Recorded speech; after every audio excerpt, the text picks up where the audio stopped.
ஸ்ரீமதே ராமானுஜாய நமஹ. திருவல்லிக்கேணியம்மாள் வார்த்தை 72. திருவல்லிக்கேணி பெண்பிள்ளை ரகசியம் 72. வார்த்தை ஒன்று சொன்னேனோ திரிபுராதேவியார் போலே. வார்த்தை ஒன்று சொன்னேனோ திரிபுராதேவியார் போலே. யார் இது திரிபுராதேவியார்? அப்படி என்ன வார்த்தையை சொன்னார்? அதுவும் ஒரு வார்த்தை. அப்படின்னா ரொம்ப உயர்ந்த ஒரு வார்த்தையை சொல்லியிருக்கார், விஷயத்தை சொல்லியிருக்கார். வார்த்தைன்னு சொன்னா ஒரு வார்த்தைன்னு எடுத்துக்க கூடாது, ஒரு சொல், ஒரு சொற்றொடர். வார்த்தைக்கு சொன்னேன் அப்படின்னு சொல்றோம் இல்லையா? அப்படின்னா ஒரு சொற்றொடர் சொன்னார். என்ன சொன்னார் அப்படி திரிபுராதேவியார்? யார் இந்த திரிபுராதேவியார்? எதையோ சொன்னார்னு சொல்லுகிறார்களே, அது எந்த இடங்களிலே இந்த பிரமாணம், இந்த விஷயம் எடுத்து சொல்லப்படுகிறது என்பதை பார்ப்போம். திரிபுராதேவியார் என்பவர் எம்பெருமானாருடைய திருவடிகளை ஆசிரியத்திருந்தவர். ராமானுஜருடைய பல சிஷ்யர்களுக்குள்ளே ஒரு சிஷ்யர் இந்த திரிபுராதேவியார். இந்த அம்மா யாரோ சாதாரணமானவர் அல்ல, ஒரு பெரிய ராஜபத்தினி. அந்த ராஜபத்தினி எம்பெருமானார் என்ன சொன்னாரோ அதை அப்படியே கடைபிடிக்க கூடியவர். அப்படின்னா ராமானுஜர் அவருக்கு எது பிடிச்சிருக்கோ, அந்த எந்த அர்த்தம் பிடிச்சிருக்கோ, அவருக்கு என்ன பிடிச்சதோ அதை மட்டும்தான் செய்யணும். அதுக்கு மேல எதுவும் யோசிக்கவே கூடாது, பார்க்கவே கூடாது, விசாரிக்கவே கூடாது அப்படின்னு வாழ்ந்தவர் இந்த திரிபுராதேவியார். என்ன விஷயம் இது? எங்கே சொல்லப்படுகிறது? என்ன வார்த்தையை சொன்னார் என்று பார்ப்போம். இதுக்கு முன்னாடி ஒரு சின்ன கதை உங்களுக்கு பராசர பட்டருடைய சரித்திரத்தில் சொல்லுவார்கள். பராசர பட்டர் பெரிய வேதாந்தி இல்லையா? அவர் தன்னுடைய சிஷ்யர்கள் எத்தனையோ பேர் இருந்தாலும் ரொம்ப விஷயம் தெரியாத ஒரு சிஷ்யர் இருப்பார். எசகு பெசகுன்னு எதையோ பேசிட்டு தத்து புத்துன்னு இருப்பார். ஞானம்லாம் ரொம்ப கிடையாது, பாவம். ஆனா பராசர பட்டர் அவர்கிட்ட தான் ரொம்ப கொஞ்சி கொலாவி, ரொம்ப ஜாலியா சந்தோஷமா ஆனந்தமா பேசிக்கிட்டு இருப்பார், சிரிச்சு கிரிச்சு. ஆனா இவரிடத்துல பாடம் படிக்கக்கூடிய நல்ல மாணாக்கர்கள் இருக்காங்க பாத்தீங்களா, நல்ல வித்வான்கள் போல இருக்கக்கூடிய சிஷ்யர்கள், அவர்கள் எல்லாம் வந்தா எப்படிப்பா, சரி சரி இதுதான் பதில், அது இது அப்படின்னு அளவோட பேசுவார் இவர்கள்கிட்ட எல்லாம். அதாவது ஒரு லிமிட்டுக்குள்ள இருப்பார், அதுக்கு மேல ரொம்ப ரொம்ப அதாவது கலந்து எல்லாம் பழக மாட்டார். அது இருக்கிறத சொல்லுவார், சரி அப்படின்னு வந்துருவார். ஆனா சிஷ்யர்களுக்கெல்லாம் ஒரே சந்தேகம், என்னடா இது, நம்ம இவ்வளவு படிச்சிருக்கோம், வித்வான்கள், நம்ம ஆச்சாரியன் நம்ம கிட்ட கலகலகலன்னு பேச மாட்டேங்கிறார். ஆனா அவர் யாரும் ஒன்னும் தெரியாதவர், ஒரு அசடு, அவர்கிட்ட போய் இவ்வளவு நேரம் பராசரப்பட்டர் இவ்வளவு கொஞ்சம் பேசுறாரே அப்படின்னு இவர்கள் எல்லாம் சந்தேகத்தோடு இருக்க, இதை புரிந்து கொண்ட பராசர பட்டர் இவர்களுக்கு இதனுடைய அர்த்தம் என்னன்னு தெரிய வைக்கணும் அப்படின்னு பார்த்தார். இவர்களெல்லாம் பார்த்து கொண்டு இருக்கிறார்கள். ஒரு நாள் எதிரில் அந்த அசடா இருக்கக்கூடிய சாமி உட்காந்துருக்கார் சிஷ்யர்.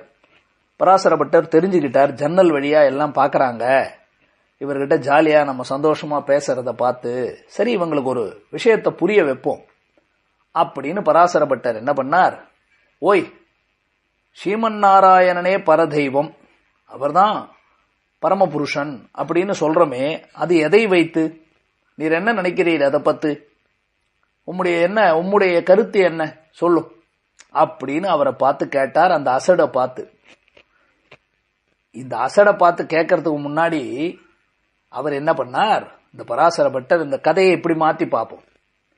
முதல்ல இந்த சிஷ்யர்கள் எல்லாம் இருந்தாங்கல்ல, படித்த வித்வான்கள், அவர்கள் எல்லாம் வந்தார்கள். அவங்கள கூப்பிட்டு கேட்டார், இதே கேள்வியை அவங்க கிட்ட கேட்டார். முதல்ல என்ன கேட்டார், ஐயா ஸ்ரீமன் நாராயணன் தான் பரதெய்வம்னு சொல்றார்களே நம்ம சம்பிரதாயத்துல, அதை பத்தி உங்களுடைய கருத்து என்னன்னார்.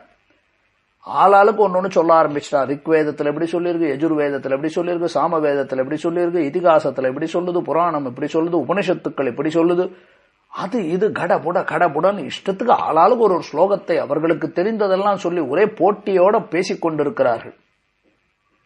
பராசர பட்டர் அமைதியா எல்லாத்தையும் கேட்டார். அப்படியாப்பா, சரிப்பா, ரொம்ப சந்தோஷம் அப்படின்னு சொன்னார்.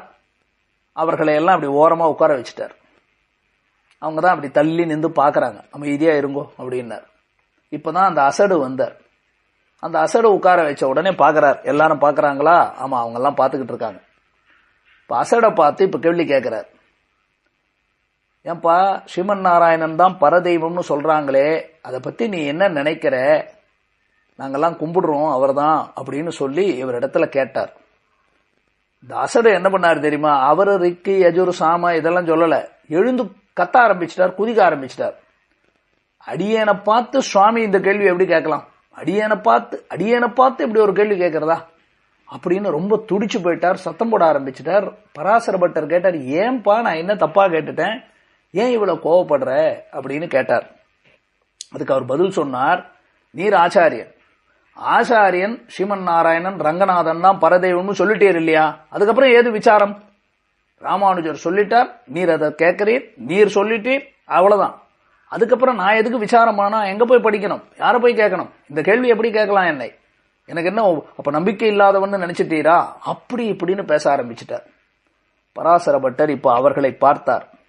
அவர்களை இந்த கேள்வி கேட்டப்போ தனக்கு இருக்கக்கூடிய பாண்டித்யம் வித்வத்வத்தை வெளியிட்டு ஆளாளுக்கு பேசினாங்களே தவிர யாராவது ஒருத்தனாவது சுவாமி ஆச்சாரியன் நீர் சொல்லிட்டீர், அதுக்கு மேல நாங்க என்னத்தை விசாரம் பண்ணணும், நீர் சொன்னது, நீர் இவரை காட்ட ரங்கநாதர் தெய்வம் காட்டினீர், கும்பிடுறோம், நாளைக்கு அந்த பக்கம் வேற தெய்வத்தை காட்டி கும்பிடுன்னா கும்பிட போறோம்.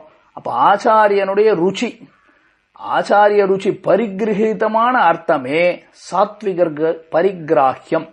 ஆச்சாரியனுக்கு எந்த பொருள் பிடித்திருக்கிறதோ அந்த பொருள் தான் அவனுடைய அடியவர்களான சாத்விகர்கள் ஏற்றுக்கொள்ள வேண்டியது, அதனைத்தான் பிடித்து கொள்ள வேண்டும் என்பது உயர்ந்த அர்த்தம். இதேதான் கண்ணினுன் சிறுத்தாம்பு அப்படின்னு உங்களுக்கெல்லாம் அந்த பாடல் தெரியும். மதுரகவி ஆழ்வார் நம்மாழ்வாரே தெய்வம் என்று வாழ்ந்தவர். நம்மாழ்வாரே தெய்வம்னு வாழ்ந்தாரே, அது சரியா? அவரா அப்படி வாழலாமா? அவருடைய ஆச்சாரியன் என்ன சொன்னார், யார தெய்வம்னு சொல்றார் அப்படின்னா நம்மாழ்வார் தானே மதுரகவி ஆழ்வாருக்கு ஆச்சாரியன், நம்மாழ்வார் தானே மதுரகவி ஆழ்வாருக்கு தெய்வம். அவர் எதை ஆசைப்பட்டாரோ அதைத்தான் மதுரகவி ஆழ்வார் கடைபிடித்தார் அப்படின்னு கண்ணினுன் சிறுத்தாம்பு வியாக்கியானத்துல பரமகாருணிகரான வியாக்கியான சக்கரவர்த்தியான சுவாமி பெரியவாச்சான் பிள்ளை அழகா ஒரு பந்தி எழுதியிருக்கார். அதை படிக்கிறேன், வார்த்தையை படிச்சு உங்களுக்கு அர்த்தம் சொல்றேன். இவர்க்கு இவ்வேற்றம் வந்தபடி எங்கனே எண்ணில், சுவாமி இந்த மதுரகவி ஆழ்வாருக்கு ஆச்சாரியனே தெய்வம், அடியார்கள் பாகவதோத்தமர்களே வணங்கத்தக்கவர்கள் அப்படிங்கிறது இவருக்கு எப்படி தெரிஞ்சது அப்படின்னு கேள்வி கேட்டிக்கொண்டு, ஆழ்வார் பொய் நின்ற ஞானம் தொடங்கி அவாவற்று வீடு பெற்ற என்னும் அளவும் செல்ல அனுபவித்த இடத்தில் ஆழ்வார் தமக்கு புருஷார்த்த காஷ்டையாக அபிமதமான ததிய சேஷத்துவத்தை பற்றினார். என்ன சொல்ல வரார்? நம்மாழ்வார் திருவாய்மொழி, முதல்ல திருவாய்மொழிக்கு முன்னாடி திருவிருத்தம் பொய் நின்ற ஞானமும் பொல்லா ஒழுக்கும்னு ஆரம்பிச்சு கடைசியில் அவாவற்று வீடு பெற்ற குருகூர் சடகோபன் சொன்ன என்று 4 பிரபந்தங்களை பாடினார். ஆனால் அதுல எதை காட்டியிருக்கார்? பரம புருஷார்த்தம், புருஷார்த்தத்தின் எல்லை நிலம், காஷ்டைனா எல்லை நிலம். நம்மாழ்வார் எதை அடைய வேண்டிய விஷயங்களுக்குள்ளே மிக உயர்ந்தது என்று எதை காட்டுகிறார்னா, நெடுமார்க் கடிமை செய்வேன் போல் அவனை கருத வஞ்சித்து என்ற 8ஆம் 10 10ஆம் திருவாய்மொழி. அதே போல பயிலும் சுடரொளி மூர்த்தியை பங்கைய கண்ணனை பயிலவினியனம் பார்க்கடல் சேர்ந்த பரமனை, இது போல பதிகங்கள்ல அடியார்க்கு அடியார் பாகவதோத்தமர்கள் அவர்கள்தான் ததிய சேஷத்துவம் அப்படின்னா நீங்க இந்த வார்த்தையை மனப்பாடம் பண்ணிக்கணும். ஸ்ரீ வைஷ்ணவர்கள் தத் சேஷத்துவத்தை விட ததிய சேஷத்துவம் உயர்ந்தது. தத்து சேஷத்துவம், தத்துன்னா பகவான், பகவானுக்கு அடிமையாக இருப்பதை விட ததீய அவனுடைய அடியவர்களுக்கு அடியவராக இருப்பதே உயர்ந்தது அப்படின்னு நம்மாழ்வார் இந்த பாடல்கள் மூலமாக வெளிப்படுத்தி இருக்கிறார்.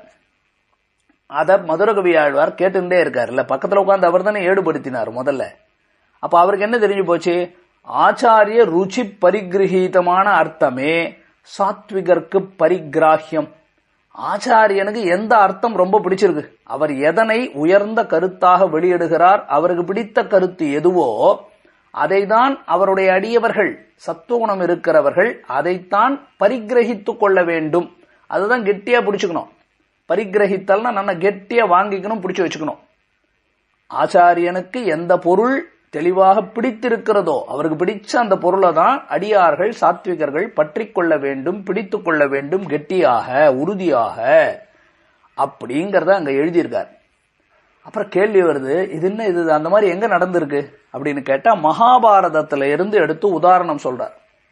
மகாபாரதத்துல விஷ்ணு சகஸ்ரநாம அத்தியாயம் எப்படி உருவாயிற்று? தர்மான சேஷேன பாவனானி சசர்வசஹா யுதிஷ்டிர சாந்தனவம் புனரேவ அபியபாஷதா. பாக்குறோம் இல்ல, பல தர்மங்களை பீஷ்மர் சொல்ல யுதிஷ்டிரர் கேட்டார். திரும்பவும் உயர்ந்த அர்த்தங்களை கேட்க ஆரம்பித்தார். அவர் என்ன கேட்கிறார் பாருங்க, இது உங்களுக்கு தெரிஞ்ச ஸ்லோகம் தான். என்ன கேட்கிறார் அவர்? கோதர்ம சர்வ தர்மானாம் பவத பரமோமதஹா. பவத பரமோமதஹானா என்ன அர்த்தம்? சுவாமி, உலகத்துல இருக்கக்கூடிய தர்மங்களுக்குள்ளே உமக்கு பிடித்த மதம், உங்களால் எந்த மதம் உயர்ந்தது, எந்த தர்மம் உயர்ந்தது என்று நீங்கள் நினைக்கிறீர்கள், உங்கள் மனதுக்கு தெளிவாக பிடித்திருக்கக்கூடியது எது அப்படின்னு தான் கேள்வி கேட்கிறார். கோதர்ம சர்வதர்மானாம் பவத பரமோ மதஹா அப்படின்னு கேட்கிறார். அப்ப அவர் கேட்கும் போது என்ன சொல்றார்? ஏஷமே சர்வ தர்மானாம் தர்ம அதிகதமோ மதஹா அப்படின்னு அவர் சொல்லும் போது என்ன பதில் சொல்றார்? எல்லா தர்மங்களுக்குள்ளே இந்த தர்மம் தான் எனக்கு மிகவும் பிடித்தது அப்படின்னு பீஷ்மர் சொன்னார் இல்லையா? அதத்தான் பெருசா அப்புறம் பின்னாடி விஷ்ணு சகஸ்ரநாமம்னு வந்தது. அப்ப கேள்வி கேட்கும் போதே உமக்கு பிடிச்ச தர்மம் எதுன்னு கேட்டார். இதுதான் எனக்கு தெரிந்த உயர்ந்த தர்மம் அப்படின்னு சொன்னார். பீஷ்மர் கெட்டியா பிடிச்சுட்டார். நம்மளும் சொல்லிட்டு இருக்கோமே, அதத்தான் விஷ்ணு சகஸ்ரநாமமா சொல்லிட்டு இருக்கோம் இல்லையா? அதனால அழகாக இதுக்கா அந்த இடத்துல இந்த சரித்திரம் சொல்றார். அப்படியே படிக்கிறேன். திரிபுரா தேவியாரை, சரி சுவாமி நீர் ஏதோ மகாபாரத கதையை சொல்றீர், நம்முடைய சம்பிரதாயத்தில் ஸ்ரீ வைஷ்ணவ குரு பரம்பரையில இல்லையான்னு கேட்டா அதை தான் எழுதுறார். திரிபுரா தேவியாரை பிரமாண பிராபல்யத்தாலேயோ எம்பெருமானே ஆசிரியனீயன் என்று நீங்கள் பற்றிற்று என்ன?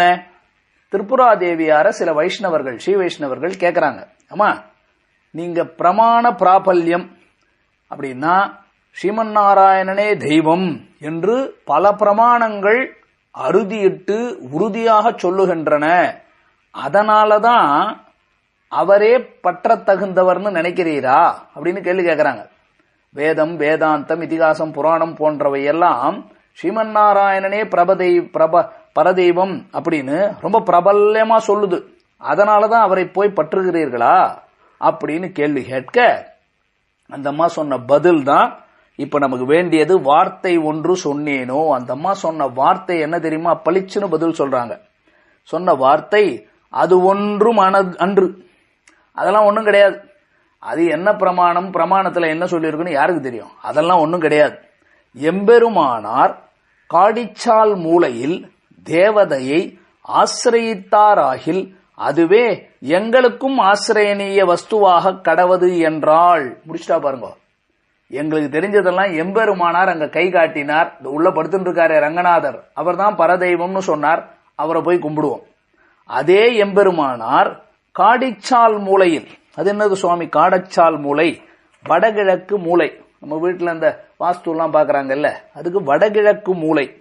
அது எதுக்கு காடிச்சால் மூலைன்னு பேர் வந்ததுன்னா, அது ஈசானிய மூலை, ருத்ரன் இருக்கக்கூடிய மூலை. அந்த இடத்துல எப்பவுமே என்ன பண்ணுவாங்கன்னா பழைய பிரசாதம் வைக்கிற பானையை வைப்பாங்களாம். பழைய பிரசாதம் வைக்கிற பானைக்கு காடிச்சால் பானைன்னு பேர். அதனால காடிச்சால்னு சொல்லுவாங்க. அதனால அந்த வடகிழக்கு மூலை, ஈசானிய மூலை, ருத்ரனுடைய மூலை, அதற்கு காடிச்சால் மூலைன்னு பேர். ஈசானிய மூலைன்னு சொல்றது உண்டு. ஒருவேளை இதே எம்பெருமானார் ராமானுசர் அதோ அந்த காடிச்சால் மூலையில ஒரு தேவதை இருக்கே ருத்ரன், அவரை சென்று எம்பெருமானார் ஆசிரயித்தாராகில், இந்த ரங்கநாதர் வேண்டாம், இவர் கிடையாது, பரதெய்வம் அந்த காடிச்சால் மூலையில இருக்கக்கூடிய ருத்ரன் தான் என்று அவர் ஆசிரயித்தாராகில் அதுவே எங்களுக்கும் ஆசிரியனே வஸ்து. நாங்க ரங்கநாதரை விட்டுருவோம், நேரா போய் அந்த ருத்ரனை பிடிச்சுக்குவோம். ஏன்? எம்பெருமானார் அவரை போய் வழிபடுகிறார், அவர் தான் பற்ற தகுந்தவன் நினைக்கிறார், எங்களுக்கு சந்தேகமே இல்லை. எம்பெருமானாருக்கு எது பிடித்து அர்த்தம் தெரிந்து இதுதான் என்று அவர் முடிவு செய்துட்டார்னா நான் போய் பிரமாணத்தை தேடணுமா என்ன? எம்பெருமானார் எதை சொன்னாரோ செய்தாரோ நாங்களும் அதையே செஞ்சுட்டு போயிடுவோம் என்றால் அந்த நியாயத்தாலே ஆழ்வார் தமக்கு தஞ்சமாக நினைத்திருக்கும் ததீய சேஷத்துவத்தையே, அப்ப நம்மாழ்வார் எதை சொன்னார்? ததீய சேஷத்துவம், அடியார்க்கு அடிமைன்னு சொன்னார். அதையே மதுரகவி ஆழ்வாரும் புருஷார்த்தமாக சொன்னார் என்பதுதான் இங்கே காட்டப்படுகிறது. இதே அர்த்தம், இதே சரித்திரம் திரிபுரா தேவியார் சொன்னாங்க இல்லையா, இதையே இதே கண்ணினுன் சிறுத்தாம்பலம் 3வது பாசுரம் திரிதந்தாகிலும் தேவபிரானுடைய கரியகோல திருவுருக்காண்பன் யான், அங்கேயும் இதையே சொல்றார். அதே போல நாச்சியார் திருமொழி 10வது பாசுர வியாக்கியானத்திலும் இதே கருத்தை எடுத்து சொல்லுகிறார்கள். அப்ப இதுல இருந்து என்ன தெரிஞ்சுக்கிட்டோம்? எம்பெருமானார் எந்த தேவதையை ஆசிரியிக்கிறாரோ அதுதான் நமக்கு தேவதை என்று எந்த அளவுக்கு ஆச்சாரியனுடைய ருச்சி பரிகிரகீதமான அர்த்தம், இந்த ஆச்சாரியனுக்கு இந்த அவருக்கு பிடிச்ச அர்த்தம் இதுதான் அப்படின்னு சொன்னா அதுக்கப்புறம் நம்ம வேறு பிரமாணத்தை தேடக்கூடாது என்ற திருட அத்தியவசாயம், உறுதியான நம்பிக்கை சிஷ்யனுக்கு இருக்க வேண்டும். திரிபுர தேவியாருக்கு இப்படி ஒரு உறுதியான நம்பிக்கை இருந்ததே, அடியேனுக்கு இது இல்லையே, அப்ப திரிபுர தேவியார் சொன்னதுதான் வார்த்தை என்பதை திருவல்லிக்கேணி அம்மாள் தன்னுடைய 72வது வார்த்தையிலே வார்த்தை ஒன்று சொன்னேனோ திரிபுரா தேவியார் போலே என்று சொல்லுகிறார். அடுத்தது 73வது வாக்கியம், தாய் விழியாகாது என்றேனோ பட்டரை போலே. தாய் விழியாகாது என்றேனோ பட்டரை போலே. பட்டர் சரித்திரம் என்ன என்று பொறுத்திருந்து பார்ப்போம். ஸ்ரீமதே ராமானுஜாய நமः.